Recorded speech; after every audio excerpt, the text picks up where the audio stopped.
Rebonjour, chers frères et sœurs. Je commence donc une nouvelle vidéo sur l'histoire de la Chine et l'ONU. Une nouvelle étoile. Voici le document que je lis.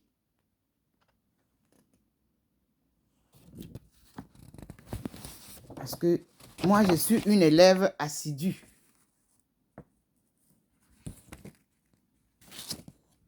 Je voudrais me rappeler de tout ce qui s'est passé. Pourquoi j'insiste sur l'histoire de la Chine. La Chine, le 24 octobre 1995,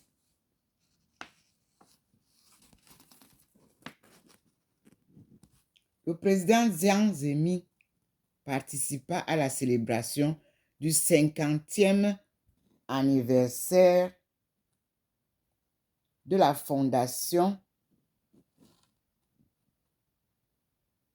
des Nations Unies et il prononça un discours dans lequel, excusez-moi,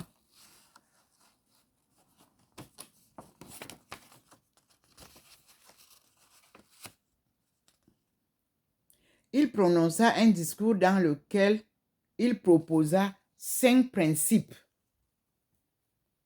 pour établir un nouvel ordre politique et économique international. Nous sommes le 24 octobre 1995.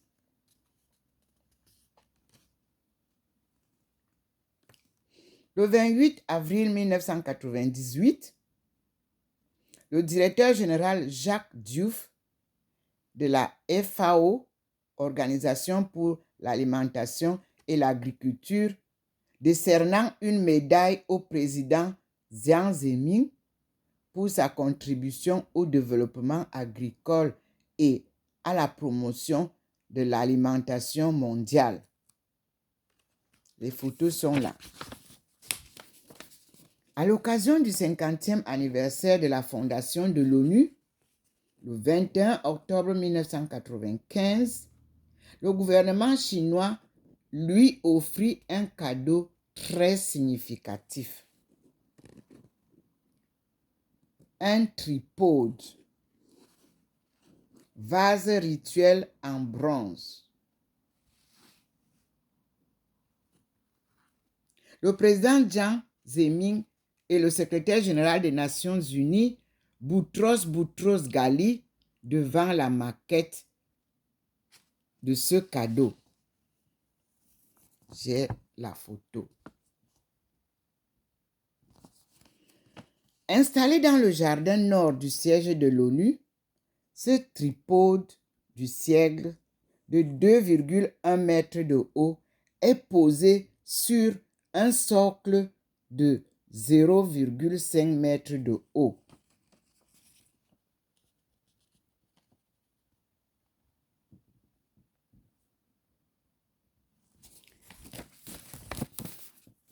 Le 28 septembre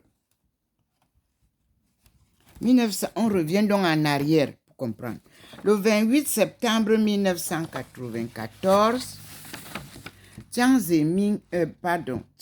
Shicheng, vice-premier ministre et chef de la délégation chinoise, prononça une importante allocution lors des débats généraux de la 49e session de l'Assemblée générale des Nations unies, dans laquelle il présenta les points de vue et des propositions du gouvernement chinois sur la situation mondiale, le rôle de l'ONU,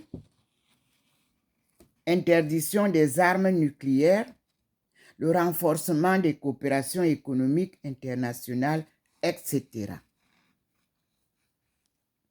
La session annuelle de la Commission économique et sociale de l'ONU pour l'Asie et le Pacifique s'est tenue le 14 avril 1992 à Beijing. Le premier ministre Li Peng et le secrétaire général Boutros Ghali au premier rang sur la tribune. Les premiers soldats du génie envoyés par la Chine aux opérations de maintien de la paix des Nations Unies au Cambodge. Le projet d'aide aux femmes du nord-ouest de la Chine fut accordé conjointement par la FAO et des FNUAP. Des volontaires de l'ONU présentèrent leur expérience à un groupe de femmes du Xinjiang. En bas, on nous montre cours de formation des enseignants pour les écoles maternelles gérées par les quartiers d'habitation, projet financé par l'UNICEF, Fonds national pour l'enfance en faveur du Yunnan. Les photos sont là.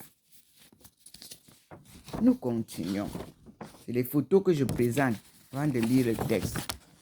Avec l'aide financière de l'UNICEF, des vaccinations et des activités en faveur de l'allaitement maternel se déroulent depuis 1980 en Chine. Depuis 19 ans, la Chine travaille en coopération avec le PNUD, Programme des Nations Unies pour le développement, et bénéficie de son aide pour la réalisation de quelques 700 projets de développement. Voici un dispensaire financé par le PNUD. En septembre 1995, la Chine organisa la 4e conférence mondiale des femmes de l'ONU. Des délégués à cette conférence devant le palais de l'Assemblée du peuple à Beijing nous sont présentés. Maintenant, nous avons fait l'esquisse et voyons donc que s'est-il passé, quel est le discours, et nous allons comprendre qu'est-ce que nous devons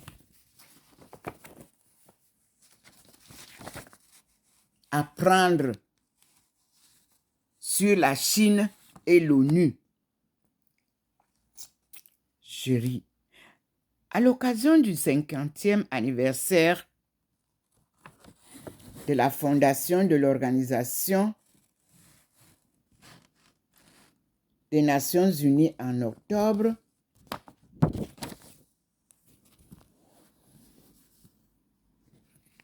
excusez-moi, je reprends. À l'occasion du 50e anniversaire, parce qu'en même temps, j'ai le téléphone en main et il me faut trouver une possibilité de poser et puis de lire posément. Ne quittez pas.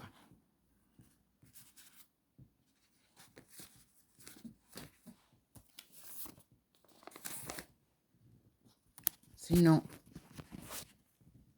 on n'allait pas bien me comprendre. Voilà. Je suis obligée de poser et lire devant vous et devant la lumière du Seigneur. Je reprends donc. La Chine et l'ONU. À l'occasion du 50e anniversaire de la fondation de l'Organisation des Nations Unies en octobre 1995, le gouvernement chinois lui offrit un précieux cadeau en bronze, le tripode du siècle.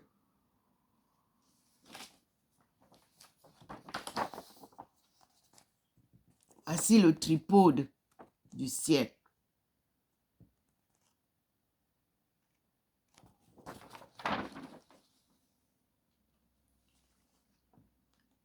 Vous avez bien vu, j'espère.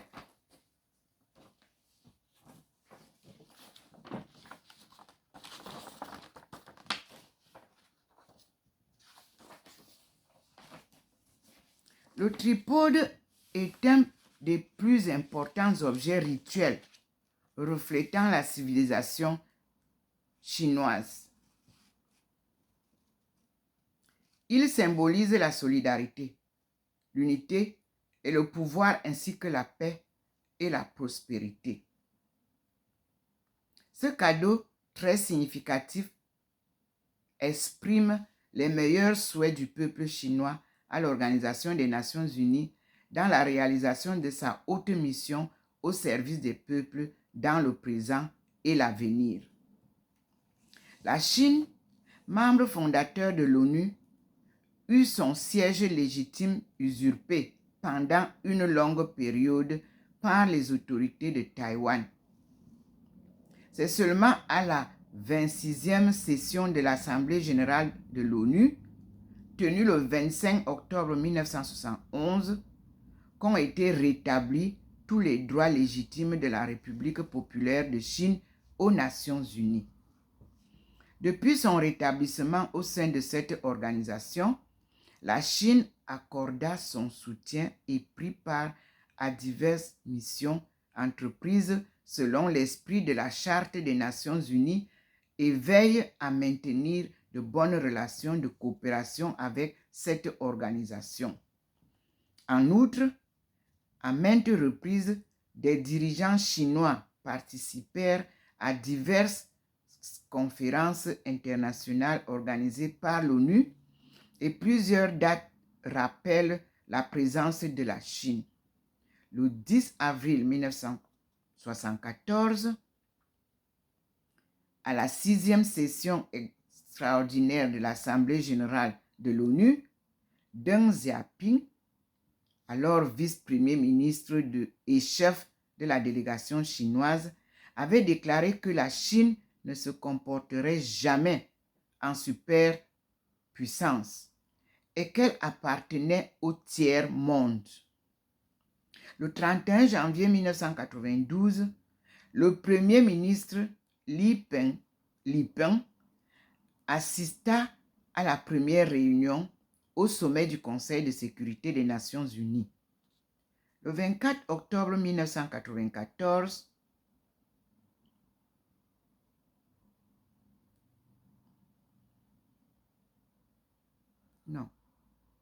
le 24 octobre 1995, le président Jiang Zemin participa à la célébration marquant le 50e anniversaire de la fondation des Nations Unies et y prononça un discours dans lequel il proposa 5 principes pour établir un nouvel ordre politique et économique international. En outre, la Chine organisa pour l'ONU à Beijing, à la 4e conférence mondiale des femmes,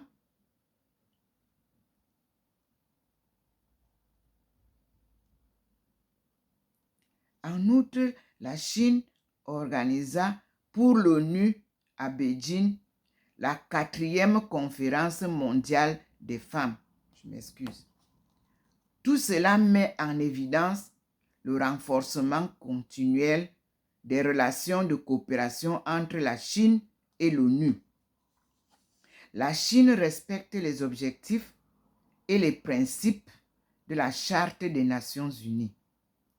Au cours des assemblées générales et des réunions du Conseil de sécurité, en tant que membre permanent de ce dernier, la Chine poursuit toujours une politique de paix, d'indépendance et d'autonomie pour les affaires extérieures, maintient les principes, défend la justice, veille à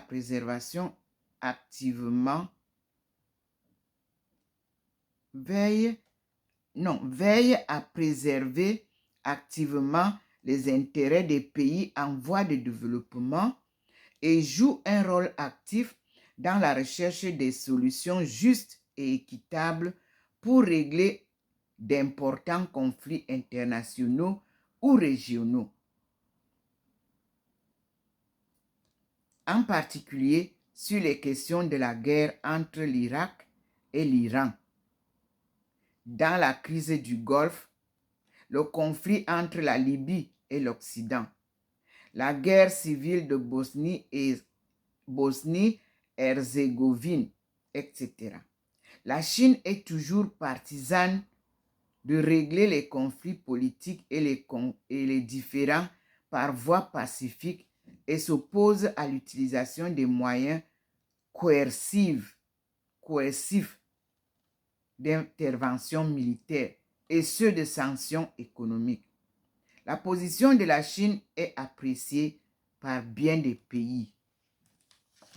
Après les essais nucléaires de l'Inde et du Pakistan en mai 1998, les ministres des Affaires étrangères des 5 pays membres permanents du Conseil de sécurité des Nations Unies, sous le parrainage commun de la Chine et des États-Unis, ont tenu le 4 juin une rencontre à Genève. Le ministre chinois des Affaires étrangères, Tang Jiangxuan, excusez-moi de la prononciation, Tang Xiaozuan, assurant son tour de coordinateur, a présidé cette réunion au cours de laquelle ont été étudiées les questions concernant l'Asie du Sud et notamment celle de la prévention de la prolifération des armes nucléaires, etc. Cette rencontre a permis la publication d'un communiqué commun condamnant les essais nucléaires de l'Inde et du Pakistan et a appelé ces deux pays à signer immédiatement et inconditionnellement le traité d'interdiction globale des essais nucléaires ou à y adhérer.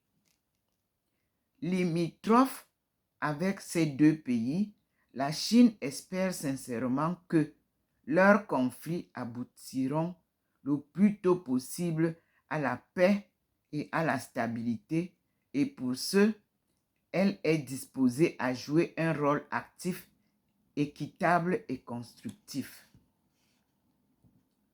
La Chine accorde de l'importance au rôle joué par les Nations Unies dans les affaires internationales. En vue de résoudre le problème du développement social à l'échelle mondiale, la Chine participe activement aux coopérations internationales créées par cette organisation dans les domaines économiques, sociaux et culturels et aux conférences concernant le désarmement, les droits de l'homme, la prohibition de la drogue, ainsi qu'aux activités du Conseil économique et social des Nations Unies. Pour promouvoir un bon environnement international de paix et de développement global, la Chine a toujours prôné l'interdiction complète à la destruction totale des armes nucléaires, chimiques et spatiales, sur la question des droits de l'homme,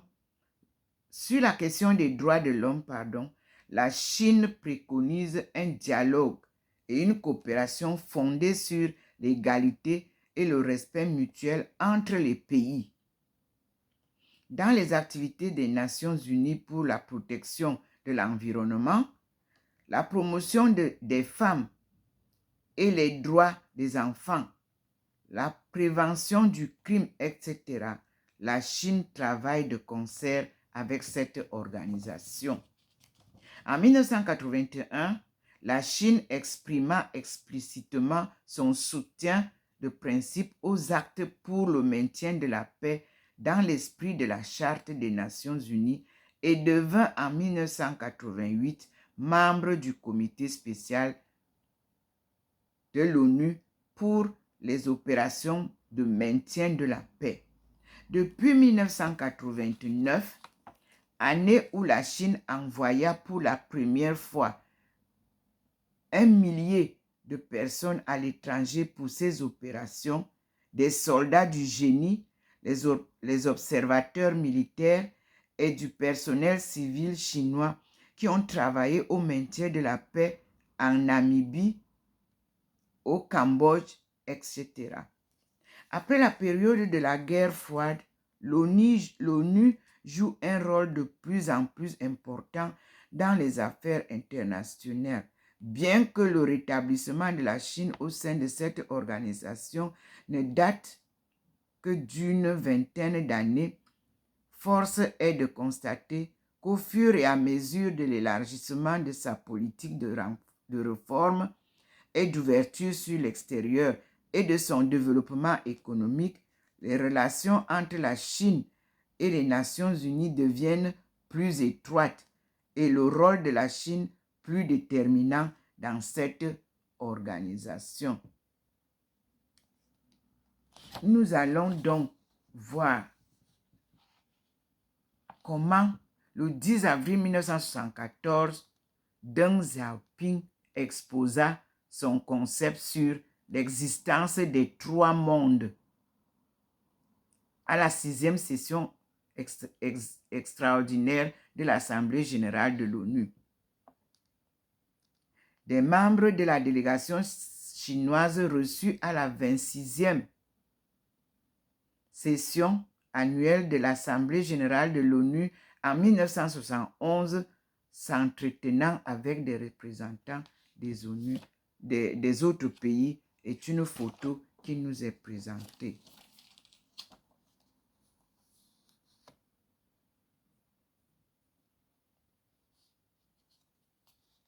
Nous avons aussi la photo de la réunion, la salle de réunion de l'ONU à New York.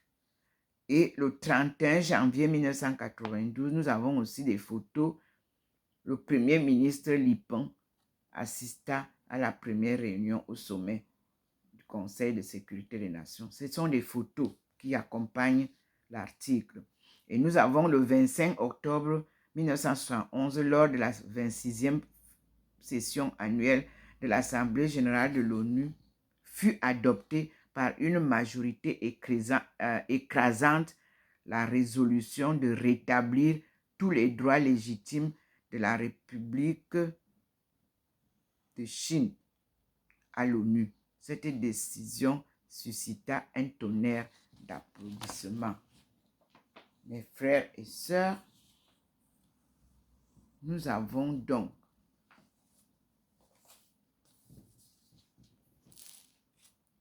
en 2022, nous avons suivi la marche de la Chine, les étapes qu'elle s'était fixées, elle les a respectées à la lettre avec son peuple. Et l'annonce que je vous avais faite en 1995, que nous allons assister à un boom économique auquel j'ai assisté à l'an 2000 et que j'annonçais que la Chine décolle et elle va devenir l'une des premières forces économiques du monde. Nous sommes là. Devant ce même Dieu qui m'aide et qui me fait dire tout ce que je vous dis, la Chine va aider ses frères de sang de l'Afrique subsaharienne à se développer. Quoi qu'on soit en retard, le train est pris en marche. Vous vous souvenez, j'avais publié un truc où j'avais appelé la Chine à l'aide. J'ai une vidéo comme ça, où j'appelais même mes étudiants et mes collègues qu'il est temps de montrer le chemin aux Africains. Et vous voyez, quand vous avez mon livre de thèse, il vous montre bien que nous avons plusieurs échelles devant nous. Et j'ai choisi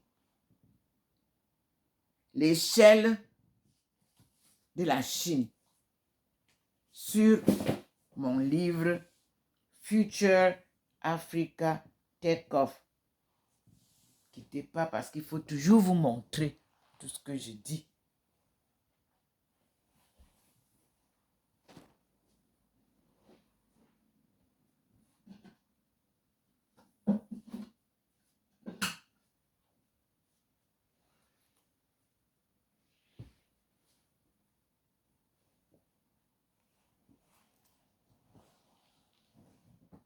Vous vous souvenez toujours de mon livre que je vous ai envoyé au Cameroun pour traduction en français qui n'est pas encore traduit.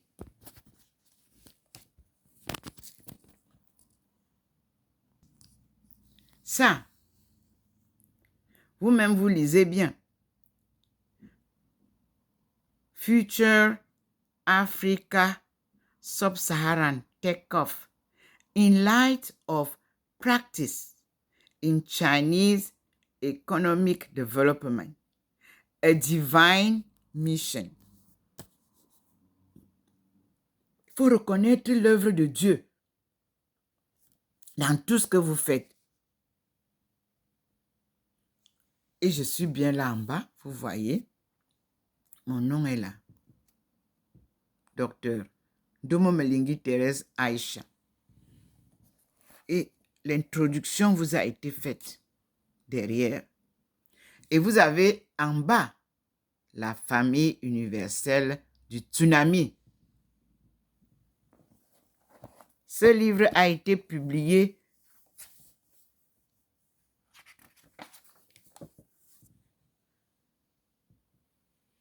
en 2011. Et vous voyez que c'est bien positionné là. Vous avez le titre, la mission divine, le nom de l'auteur, Domo Melingi, et vous avez le professeur Wang Weiping, mon directeur de thèse. Son honneur, je l'ai respecté. Et vous avez l'université. Et vous avez le programme World Economy, World Economic Development and International Relations, School of Economics, Renmin University of China. L'adresse est là. Et la maison qui a publié, c'est Author House. Mais c'était la deuxième publication parce que j'étais partie au Suriname pour publier le livre. Le livre était déjà prêt, comme vous voyez là. Ils n'avaient rien à écrire. Ils devaient seulement passer ça dans leur machine et faire publier. Ils se sont mis à réécrire et ils ont mis beaucoup de fautes dedans. Et j'étais obligée d'annuler la publication du Suriname où j'ai payé 5 000 € pour ce livre. Ils ne m'ont pas remboursé puisqu'ils avaient publié déjà, ils avaient déjà imprimé le livre. J'ai perdu les 5 000 € et j'ai saisi Author House qui m'avait été conseillé là-bas par les professeurs. Puisque le Suriname est en Amérique du Sud et moi j'habitais en Guyane. Et pendant les vacances, je suis allée passer 2 mois pour publier mon livre au Suriname. Parce qu'en Guyane, on n'avait pas de possibilité et moi j'écrivais en anglais. Bon, tout ce que j'ai dépensé sur ma route à mes frais, personne ne peut dire qu'un service m'a aidé. Non. Dieu pourvoit. Oui. Et je lui dis merci.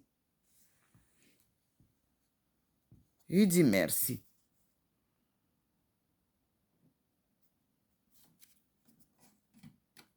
Donc, voici que nous, on a travaillé sur... Parce que quand vous parlez des choses, vous ne faites pas des études, vous ne vous appliquez pas. Voyez le travail qui a été abattu par les chercheurs. Nous, on était des doctorants. Vous voyez? The research report on China's entry into WTO. The analysis of the China's industries. Mais comment vous venez nous parler des choses? Comment est-ce que vous vous organisez pour ce développement? Ce n'est pas en venant bavarder sur Internet.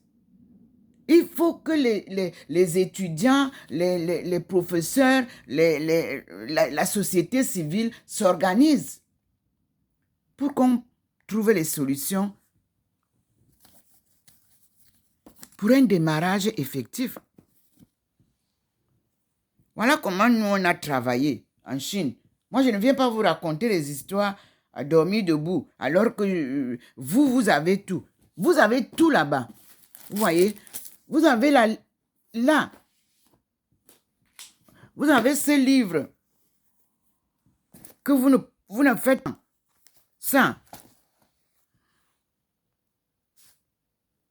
History of Cameroon since 18th. C'est Victor Julio Ngo. Moi, j'ai acheté ce livre à Boya quand je suis arrivé. Sur place, j'ai commencé à chercher qui est-ce qui écrit, qui est-ce qui peut m'aider, où est-ce que je peux trouver les choses. Ici, j'ai tout. Hein? J'ai tout ici. J'ai le Southern Cameroon Delegation to Fumban Conference. J'ai le président Ahidjo. J'ai le président Ahidjo, Republic of Cameroon, and Premier Minister Foncha, British. J'ai tout ça. J'ai le père Ndogmo. J'ai le président Paul Biya et Ahidjo ici. J'ai tout ça. Ces livres sont là. Vous n'apprenez pas aux enfants. J'ai The Last British Commissioner of South Cameroon. J'ai le docteur Ndele. J'ai tout ça. Hein? J'ai mon oncle André Marimbida. Dans le livre ici, Charles Okala, tout ça. J'ai Sopo Priso. J'ai le docteur Odula qui nous a causé beaucoup de tort. J'ai King Aqua. J'ai King Bell. J'ai le docteur Nakchigal, German officer. J'ai Charles Atana, chief of the Ewondo. J'ai tout ça. Hein? C'est écrit là-bas au Cameroun, c'est dans les livres là-bas. Et puis on vient avec d'autres livres qui n'ont aucun sens. On vient verser ça dans le programme des enfants. Et les enfants deviennent étourdis. Ce qu'ils doivent apprendre, ils n'apprennent pas. WTO, vous là, les hommes d'affaires, est-ce que vous avez lu ça? Est-ce que vous avez lu les histoires de WTO? Est-ce qu'on vous a expliqué le commerce là, comment on doit faire les échanges? Non. Vous parlez du CFA. Vous avez entendu que le CFA est utilisé dans combien de pays? 6 pays. C'est tout. Ça ne sort pas. Quand vous venez en France ici, vous ne pouvez pas changer le CFA. Dans le pays où on produit le CFA. Est-ce que vous comprenez la bêtise? Et il y a déjà le commerce avec le renminbi, l'argent chinois. Mais ils ont pris du temps. Et progressivement, ils ont introduit le renminbi. Souvenez-vous, vous qui veniez au Cameroun, les représentants de l'État ou les hommes, quand vous arriviez à Beijing, n'est-ce pas, vous partiez dans un petit marché où on vous faisait le change du renminbi pour que vous utilisiez ça sur place. Vous ne pouviez pas utiliser l'argent, les dollars et tout ça là, n'est-ce pas? Et quand on avait changé l'argent, est-ce que vous pouvez rentrer avec ça au Cameroun? Non. Les diplomates, vous prenez ça. N'est-ce pas? Et quand je dis que vous devez faire comme les Chinois, mais ce sont les stratégies là qu'il faut apprendre. Hein? On vous parle de la monnaie binaire, mais on n'a même pas les stratégies. On ne sait même pas comment utiliser ça. On ne vous explique. moi, j'ai appris pratique et théorie quand je parle de la monnaie binaire. Quand je parle du renminbi, j'ai utilisé le renminbi. J'ai utilisé les dollars. J'ai utilisé le euro dans les zones où il faut les utiliser. J'ai utilisé le CFA quand j'étais au Cameroun. Donc, vraiment, quand vous restez comme ça, sans chercher à comprendre la marche que vous devez suivre, mais vous venez bavarder tous les jours sur les plateaux de télévision à nous parler les choses que les autres sont en train de faire. Vous-même au Cameroun, vous faites quoi? Hein? Posez-vous la question. Tous les jours, les discours, les gros discours, les longs discours, chacun sort, il veut se faire voir, il veut montrer que c'est lui qui a bien su réciter les leçons de ce qu'on a dit, ceci, qu'on a dit cela. Vous n'avez aucune solution à proposer. On vous applaudit, on met les faux likes. Vous vous retrouvez avec les likes, les 40 000 likes. Et vous n'avancez pas. Et le Cameroun ne se développe pas. Moi, je ne parle pas encore des autres pays. J'ai du mal à voir que les Camerounais bavardent trop pour ne rien dire. Sur les plateaux, vous racontez quoi? Les histoires qu'on a publiées hier dans une autre télévision. Vous venez sortir ça avec des autres phrases. Vous voulez vous faire voir dans un autre pays où on est en train de faire ça.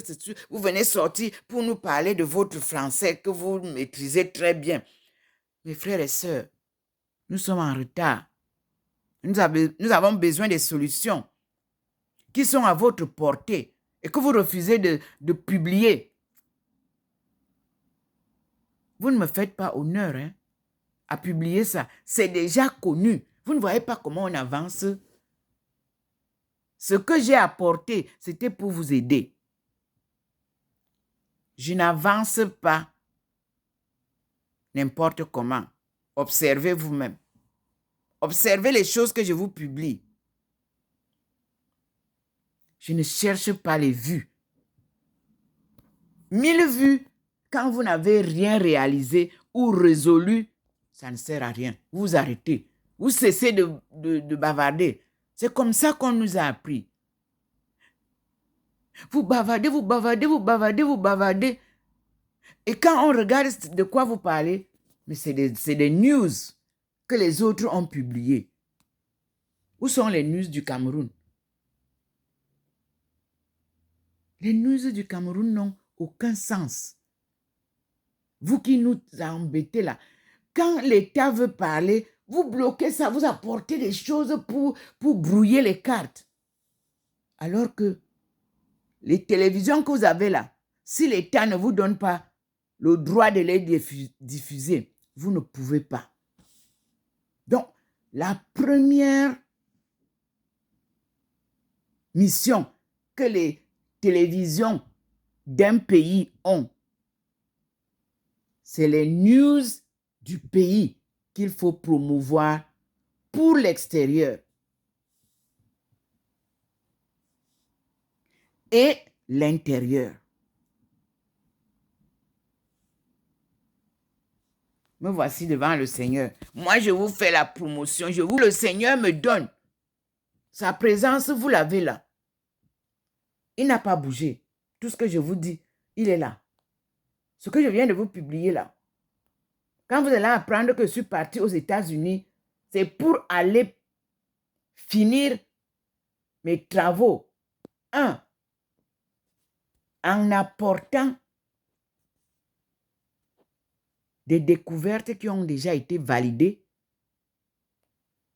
pour commencer l'université du 21e siècle avec nos peuples qui sont là-bas et vous qui êtes en Afrique. La Chine nous aidera mieux pour décoller. On appellera ça la coopération gagnant-gagnant, initiée par Chine-Afrique. le vieux monde. Et ça, c'est notre héritage ancestral qui va clôturer ma marche. Je vous ai montré ma bibliothèque, elle est là.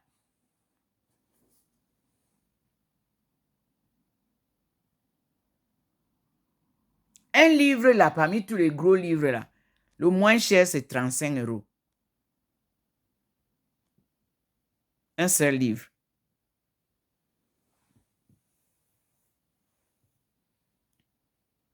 Je vous dis à tout à l'heure, le Seigneur nous illumine encore. Il est là. Vous-même, vous voyez. Il a fait rentrer, vous-même, vous voyez comment il fait rentrer sa lueur dans la maison. Et nous repartons là où il m'a déjà, à côté de Maman Marie, là-bas, il m'a déjà posé sur la chaire où je dois prêcher ou enseigner. Et vous voyez bien que je suis toujours illuminé. Et le petit point fait le témoignage. Et vous avez la lumière du Seigneur qui m'illumine toujours. J'incline vers la présence que vous avez. Maman Marie debout derrière sa fille.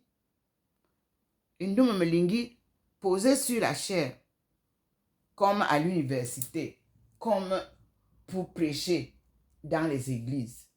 Puisqu'il a décidé de faire d'elle docteur de l'église, ayant déjà eu le doctorat en Chine dans le cadre académique et ayant étudié l'anthropologie dans le Yunnan où sont regroupées toutes les minorités chinoises, où elle a retrouvé les traces et les justificatifs de la langue maternelle, sa langue maternelle et celle chinoise. Comparaison a été faite, ça a été publié, ça a été confirmé dans la thèse. Elle a passé 1 an avec ses frères et sœurs venus d'Afrique, où elle suçait les cannes dans les champs. Je vous ai montré ça. Où elle mangeait le pomme avec ses frères chinois. Je vous ai montré ça. Où elle coupait le ndolé et préparait. Je vous ai montré ça. Où elle mangeait le pomme avec le manioc. Je vous ai montré. Où elle avait les papayes solo. Je vous ai montré ça. En pleine Chine.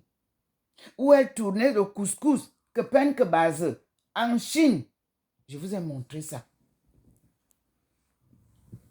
Où j'ai traversé des ponts que si vous n'avez pas le cœur, ça balance comme ça, des lianes tissées avec des vallées infranchissables. Je vous ai montré ça. Je vous ai montré les danses traditionnelles où elles m'ont introduite. J'ai dansé avec eux, comme au village. Je vous ai montré ça. Je vous ai montré la fête au village avec mes frères. Le Passover on fait 7 jours sans travailler. La fête là, je vous l'ai montré. Quoi d'autre? Je vous dis, mes frères et sœurs, Chine, Afrique, nous sommes des frères et des sœurs. Si ceux qu'on vous a envoyés là sont comme vous savez, les doublures, mais je vous dis que les vrais vont venir. Et vous allez voir que même la langue chinoise que vous avez apprise à l'école là, vous allez réapprendre celle qui est la vôtre.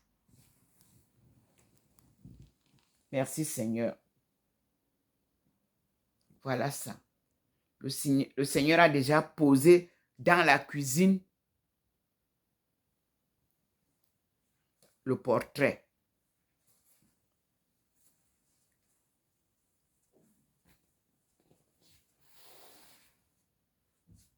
Vous avez vu? Il a posé. Là, il pose souvent.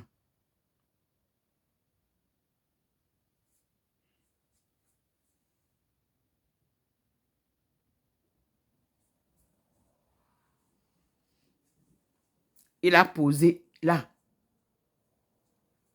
Comme vous me voyez là. Me voilà posé au-dessus de la télévision. Et vous avez Maman Marie qui est plus en haut. Vous voyez? Elle est là posée.